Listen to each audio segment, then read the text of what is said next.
Okay, I know it sort of sounds like a contradiction, but Skyrim is at the same time the richest and the most expansive role-playing experience I've had in years. You'd think you could probably only have it one way or the other. Either the game is a zillion hours long and sort of bland and generic, or it's short and tightly focused, but what's in there is really interesting, right? No. Skyrim somehow has it both ways. It's packed with dozens, maybe even hundreds of hours of meaningful quests and storylines, and yet every bit of it is worth playing through. How exactly is Skyrim crammed so full of great stuff to do? As the fifth Elder Scrolls game, it's technically the direct sequel to Oblivion, but Skyrim benefits because Bethesda took some time off from the fantasy world of Tamriel to make Fallout 3. And they clearly learned some important lessons about how to improve their open-world RPG format along the way. Skyrim feels like the product of those lessons and then some. It's a much better game than Oblivion and Fallout, though it still offers exactly that same kind of completely open-ended experience, which lets you go anywhere, do anything, and build out your character in whatever way you want. As the northernmost province in Tamriel, Skyrim itself has a stark, frozen tone that's full of Vikings. Well, technically they're Nords, but Skyrim is all mead halls and long ships and honor and glorious battle.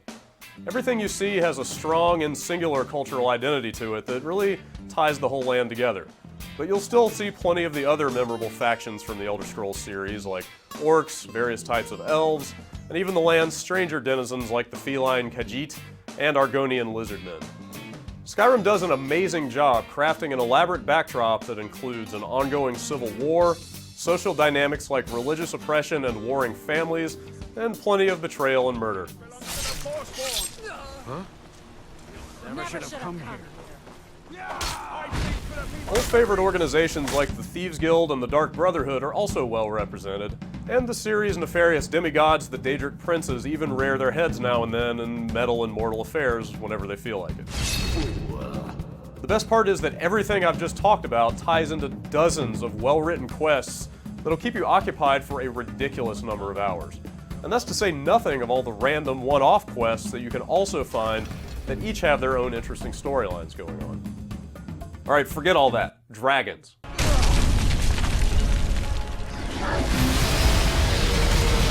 Dragons have returned to Skyrim after an eon, and surprise, you're the only one who can stop them. You're Dragonborn. Skyrim has the best main story quest line of all of Bethesda's recent RPGs, with some real momentum actually carrying the narrative forward to some unexpected places. Your involvement with the dragons lets you learn the powerful words of their ancient language, and those manifest as extremely powerful spells called shouts that give you some pretty neat options in combat.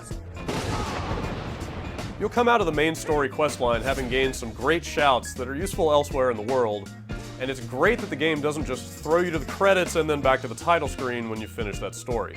In fact, it doesn't actually throw you to anything. You're still just standing there hanging around after the events of the story play out, free to keep exploring all of the endless gameplay that Skyrim has to offer. Then again, you might never even get to that point, because you're free to completely ignore that the main quest even exists and just roam around the world looking for all the interesting side quests to undertake and developing your abilities however you want. Like before, you raise your specific skills just by using them, so if you focus on two-handed weapons, or archery, or sneaking, or different kinds of magic, lockpicking, blacksmithing, alchemy, enchanting, man, there's a lot of different ways to play this game. Skyrim streamlines the way that you build your character by getting rid of the old arbitrary point allocation system where you just kind of dumped a bunch of points into a dozen or more categories and didn't always have a great sense of how allocating those points actually affected your character. Now, every time you level up, you merely pick if you want more health, magic, or stamina, and then you get to unlock a single Fallout-style perk from any of the disciplines I just ran down. That system still lets you create exactly the kind of character you want to play, but it gives you a more immediate and tangible sense of the bonuses and upgrades that you're working towards. The actual combat in Skyrim still isn't the strongest part of the series. You still kind of end up backing away from a lot of enemies while flailing your weapons around or sort of frantically healing yourself. But there is a bit more finesse to the melee fighting, and the magic has gotten both more diverse and more satisfying to use. The interface is also nicely streamlined for use on a controller, so you can use a little pop-up menu to quickly get to your quest log, your map, and your inventory in seconds. and there's a really nice quick favorite system that you can pop up mid-battle to change out spells, weapons, and equipment. That makes it a lot easier to play a hybrid character who dabbles in multiple strategies, if that's your thing. Now, if you've played Bethesda's RPGs before, you know that there's so many different systems at work here governing character behaviors, the passage of time, and the way that you manipulate all of the objects in the world that you can do just about anything you want to do in here.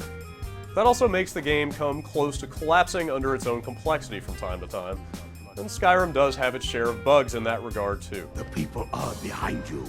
But things have gotten a little bit cleaner this time around. I only had a handful of lockups and other basic technical issues here and there.